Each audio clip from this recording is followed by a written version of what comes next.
Hello, friends. Welcome to Relationships with Food, the podcast where we will be discussing how our behavior and mindset towards food and exercise can impact our mental and physical health, both positively and negatively.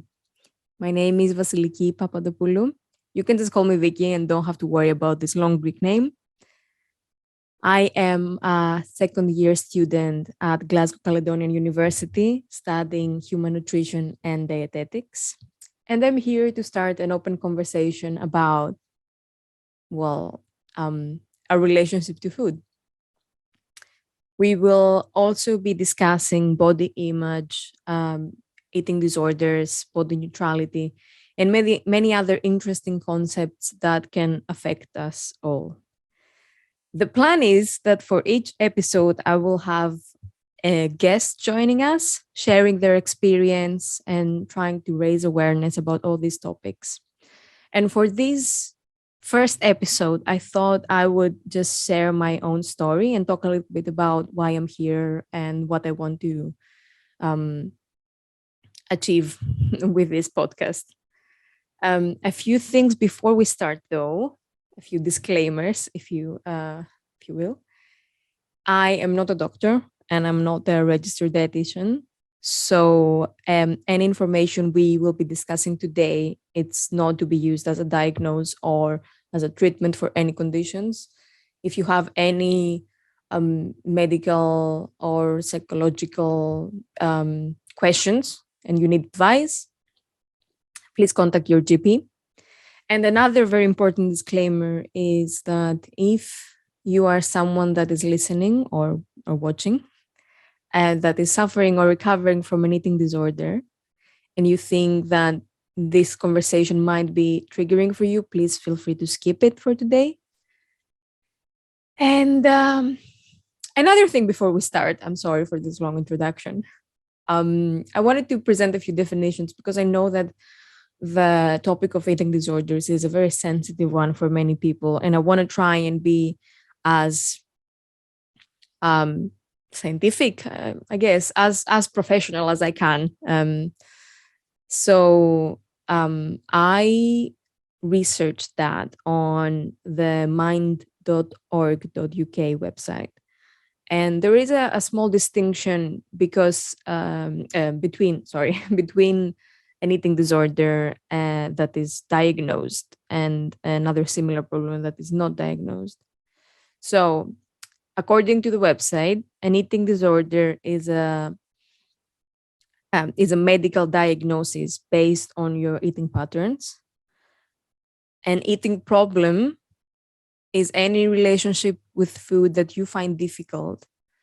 And not every eating problem will be diagnosed as a disorder, but this shouldn't be a way for you to look at it in terms of what I'm trying to say is that if you think that you might have an eating problem, you're still entitled to ask for help. It shouldn't be something that you see it as that makes you not deserving any help. If this makes any sense. Um, so the main difference is the diagnosis. In my case, I did not get a diagnosis because I didn't think I have a problem. And that's why I'm going to be referring to my case as an eating problem. And yeah, I think that's everything for my introduction. And let's begin. So I guess it is important to say that as a child, I never had like a big problem with my weight or my body image. My parents and my grandparents, they would always cook nice food, and there weren't any problems as far as I can remember. And as I was growing up, the only reason I wanted to lose weight is to look like someone else, or was affected by the beauty standards in the 90s. And during like adolescence, which is a difficult time for everyone. um I remember there were times where I would feel sad for some reason, that I'm not going to get into it. And this really killed my appetite. So I ended up losing some weight. And I remember when I was getting better after that, I remember telling to myself, "You really need to maintain that. You really need to maintain that weight you have lost. You shouldn't gain it back." So my thought process would be something like, "You're just not gonna eat tomorrow," and that, of course, was really unhealthy because the next day I would try not to eat, and then I would starve myself, and then I would end up binge eating after that. So I had this episode of really restricting myself and then binge eating, and I never got in the stage of, I didn't, how can I say it? I never threw up. But I remember there were times that I tried, not because of guilt, but mostly because of the physical pain I felt um, after the binge eating episode. Um, but I overcame this situation at some point. Um, it's really blurry, and it's really not my main focus of my relationship to food. This was kind of a short time of my life that I was behaving like that, and somehow I got over it. But my main problem started. It was triggered, I guess, because of a toxic relationship I was into, and it was a relationship where I made many sacrifices and many compromises in order for it to work, and it was, a one-sided thing that I was trying really hard. And you can be a little blind in your first relationship, but the whole thing did feel wrong. uh, and it kind of reinforced that thought that most of us have, that I'm not good enough and I need to change, I need to try harder. And there was some emotional manipulation, there was some gaslighting involved, and I couldn't really walk away because my feelings were too strong at the time. So I kind of felt trapped in this situation of, I have to be there, but I don't want to be there, but I still want to be there. I don't know if it makes any sense. um and on top of that, I was dealing with some family issues. I was on my final year of uni. I had to work on my dissertation. I had to work a lot, and the end result was that I was completely lost. I could not control anything in my life. I had zero control of my life, basically. But the only thing I could control was my food and my calories and my exercise, because it all made sense. There was a number you had to hit, and if you went over the number, it was bad, and if you were below the number, it was good. It just made sense in my head. It was like an equation that I had to solve, and there was a solution. You could control it. So I started counting calories, and staying within my calorie limit became my only source of happiness. Um, because I had lost all the control over my life, and I didn't feel I could succeed in anything, or my goals were taken away from me because I could not control them. This situation became my source of these feelings of achievement and success and happiness. And I was also counting my steps, and in case I wouldn't reach my step goal, or I would go over my calories in a day, I would do whatever necessary to correct that. And I remember one time I was working in a pub back then, and it was during Six Nations that we would. I was on a 12-hour shift, and at the end of the shift, my manager would buy drinks to everyone just to say thank you. And when he offered me a drink, I said, "Oh, no, no, no, I'm sorry. Thank you so much. I will just go home because I'm really tired."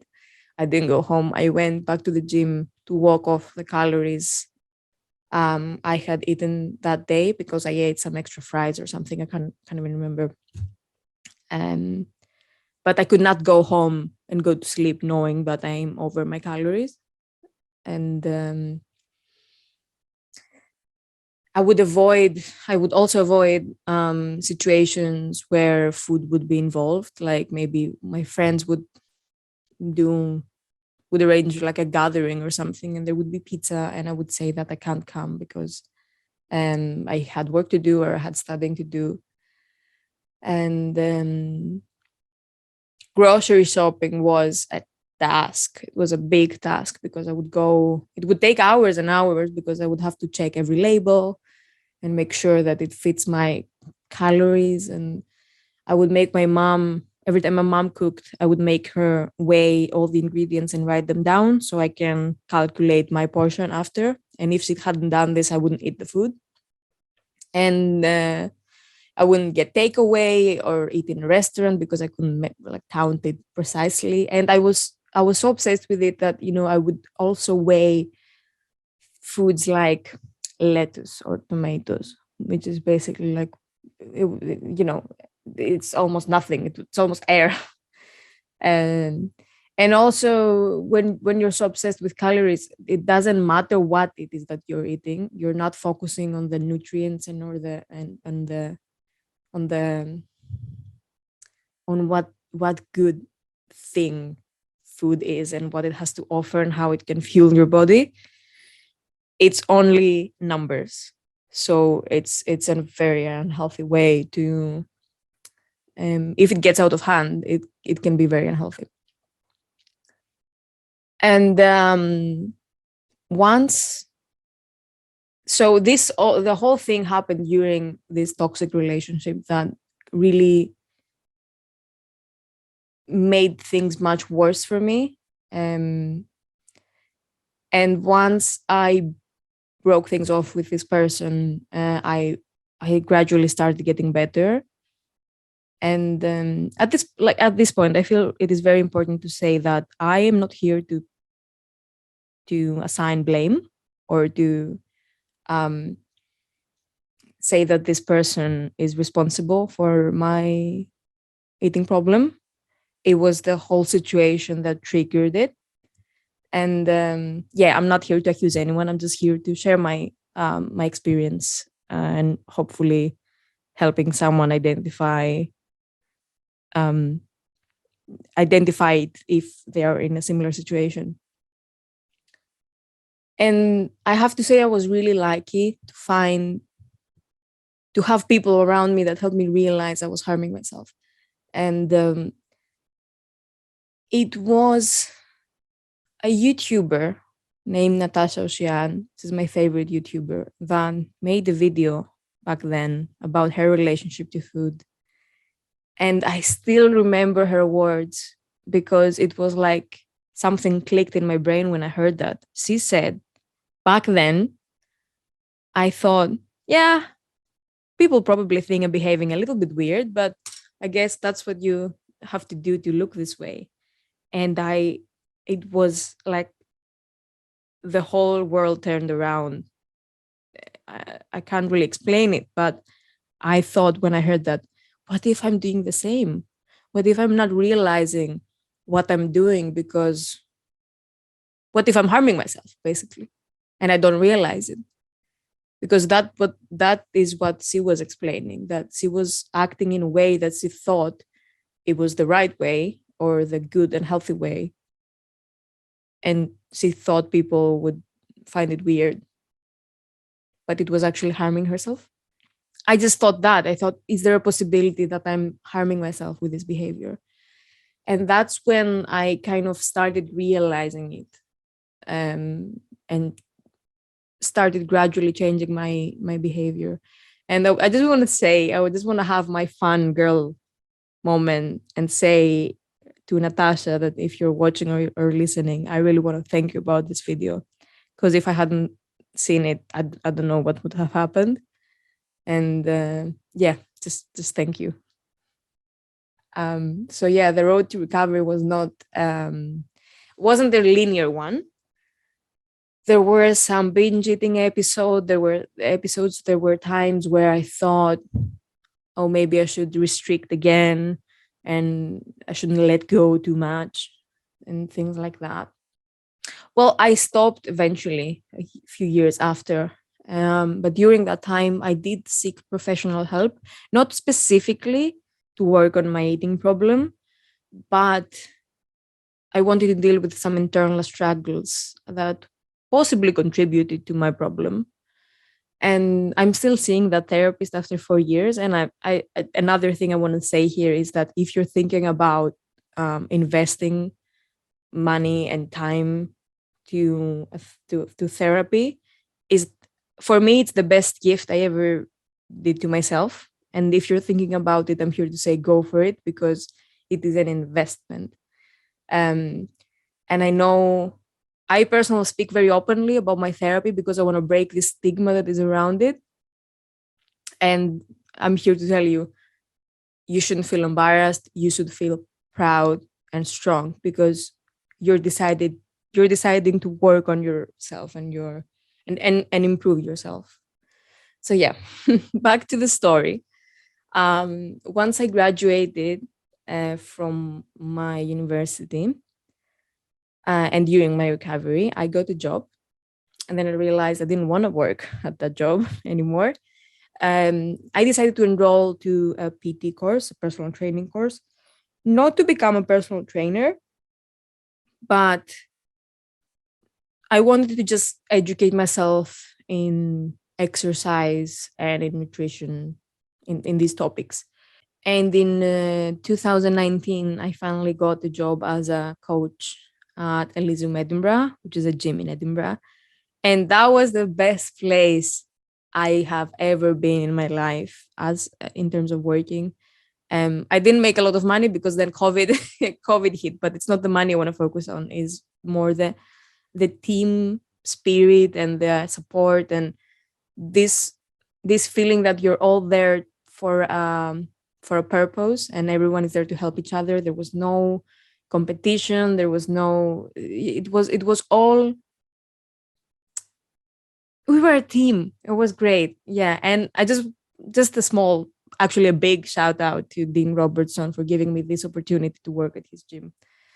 Um, but yeah, once I got my first clients, COVID happened, and ah, that's when things started going downhill again. Because suddenly everything stopped, and we were all in our houses. I wanted to make sure that I don't relapse.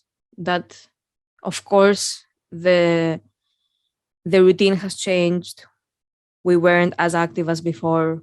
I thought probably gonna gain some weight, but I didn't want to focus on restricting my calories. Because I had already managed to be in a place where I could eat intuitively and listen to my body. And so I tried to focus on my exercise.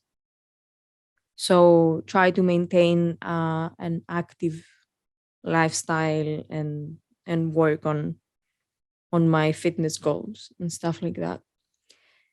However, it was quite difficult to do that. I was lacking motivation. It was a complete. And still in that day, I don't know if I'm using this as an excuse, but our whole situation was changed. We were dealing with uncertainty, and yeah, it was. I don't know what your experience is, but my experience was it was lovely to get a break, but at some point it became very uncertain and very. I felt like an insecurity. and many other things. It's still a bit blurry in my head, but what I remember was that I was putting so much pressure on myself in order to keep up with my colleagues, my fellow coaches from the gym, and this would end up in like guilt, proper guilt, because I would watch them online killing it. Like they were so good at least what it seemed like was that everyone was so good at adjusting in this new situation, and I just felt that like really inadequate. Um, don't get me wrong, I was really happy and really proud of my friends for dealing with the situation so well, but I did feel very insecure and very that I wasn't fitting in the role description of a personal trainer if I didn't have my motivation to work out and to be active. So this was an intense source of stress for me, because suddenly my whole philosophy for exercise was out of the window, because my philosophy was that you should work out because it makes you feel good and strong, and it's something you enjoy, and all the other benefits are just a bonus. So I would always tell to people, if you don't like the gym, it's fine. Just find a hobby, find something that you enjoy, and everything else will fit in after that. So this whole thing went out of the window because suddenly I was working out not because I wanted to, but because I had to. I it was something I had to do in order to fit in a description. So this went on for a while. I got into my dietetics course, which I'm studying now. And I decided that since everything would be online, I would leave Scotland. I would go back home for a year to maybe spend some time with my family. And this whole guilt tripping that I did to myself kept going on for a while. I was trapped again in a vicious cycle where there was guilt and there was feeling of inadequacy and there was more guilt. And then, this whole thing went on and on. And it went on until Christmas time, where when I had a very important conversation with my cousin, who is going to be in the podcast soon, by the way.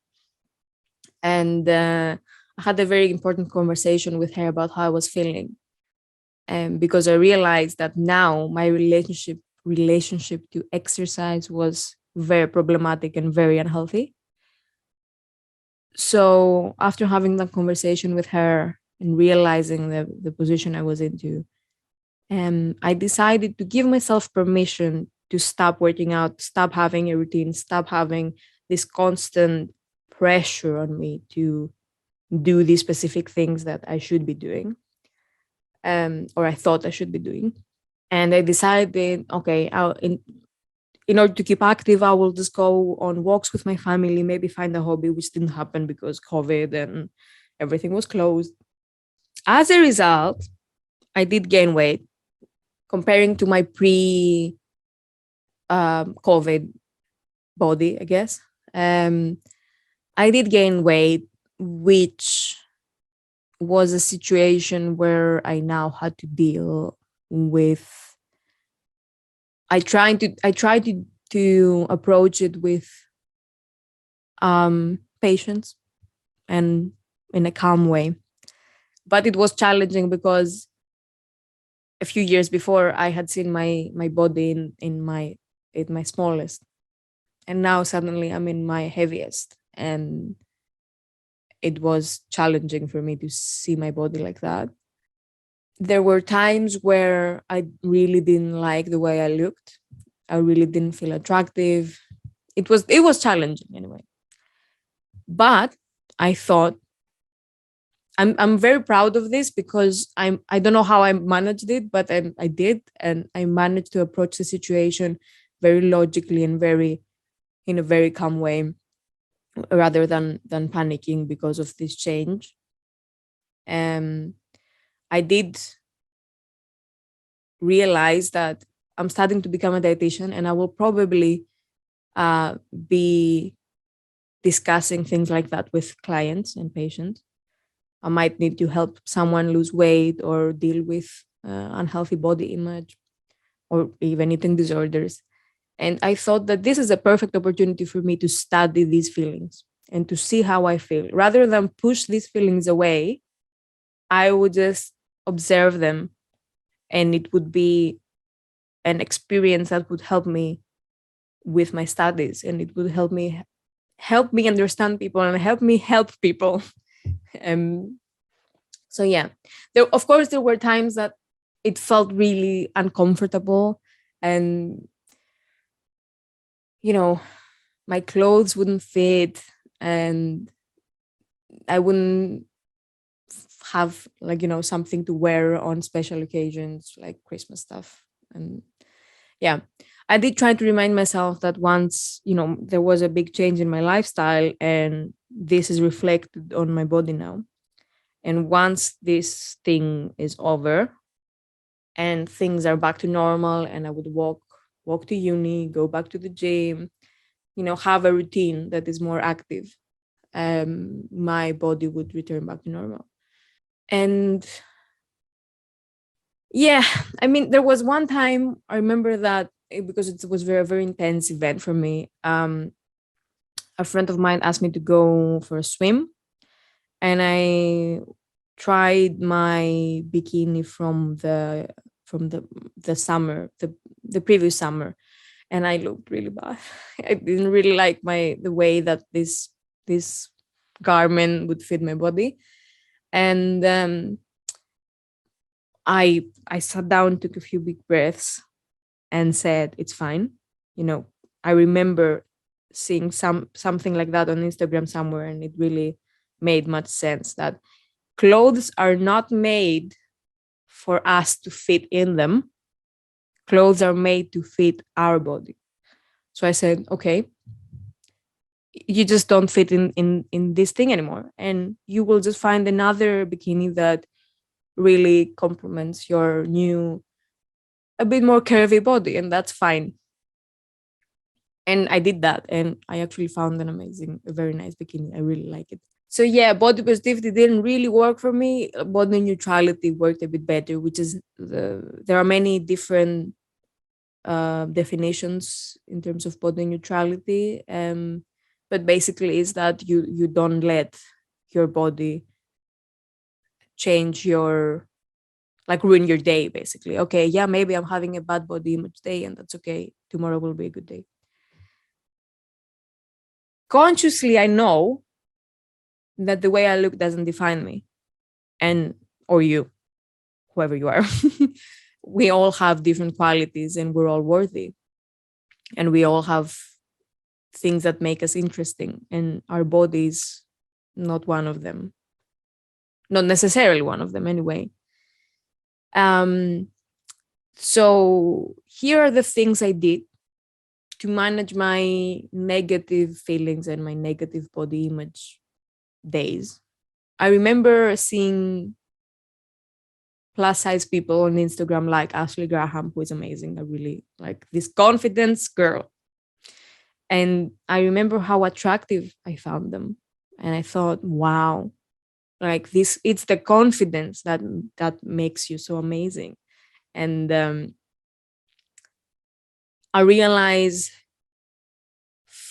feeling good and feeling confident and feeling, that you're worthy doesn't have to do with the number on the scale, doesn't have to do with the number that shows us the strength that the earth is pulling us towards it. Another thing it did was that when I realized that I was having a bad body image day, I would look in the mirror and I would find something that I really liked about myself. And it didn't have to do with my appearance necessarily. It could be something that I really like science. I really like helping people. I really like my hair. Or my relationship to my cousin's cat. I don't know. I would just find something that I feel proud about, and I would just remind myself that. And it might not feel very natural at the beginning, but it is about changing this focus of looking at something and like reassuring yourself that, yeah, this is bad about me, and changing the focus from that into something positive and something that you're proud of. And it is so powerful. Once you do it a few times, it will feel more natural, and it will feel like, yeah, I'm good enough. Another very important thing again is just accepting that you're having a bad day, a bad body image day. Just looking in the mirror saying, you know what, I just don't feel very good about it today. It's fine. We all have bad days, and tomorrow is going to be another day. And this is so powerful because it gives you give permission to yourself to be okay with not being okay. It's okay. Yeah, so these three things, I think they were the most important things I did in order to deal with it. And I feel it is important to say that I'm not an expert in that, and I still have bad body image days. I'm still observing those feelings. I try not to push them away, and it's not that I have nailed it. It's not that this is all in my past. I'm still dealing with some of it, and I feel it is important to accept that. I'm still learning, I'm still understanding, and I still observe these feelings rather than push them away. And I feel that now we are changing the way we, like, our beauty standards are the way that we're expected to look. And I think this is great. And I'm here to just contribute in that, even with like a small step. And I really hope I can be a part of it and just contribute. That's what I want to do. So I think I'm going to end the episode here, having shared my story and my goal, I guess, what I want to do. I can speak about it for many, many hours, but I guess I'm going to save something for the next few episodes, because I'm going to have a few. I already have confirmed with a few people that have very interesting stories, and I can't wait to have them here. Thank you all for being here. If you have any questions, comments, feedback, please leave them on the comments below. This podcast will be available in a podcast platform soon. Please be patient with me because I'm still dealing with some technical problems. For the time being, all the episodes will be uploaded on my YouTube channel, Project Progress, and I will keep uploading them there. But I'm going to have them available in a podcast platform soon. And again, thank you so much for being here. If you have questions and you want to reach out, please reach out on Instagram at _project progress _. And don't miss my next episode because I have an amazing guest. And I'll see you on the next one.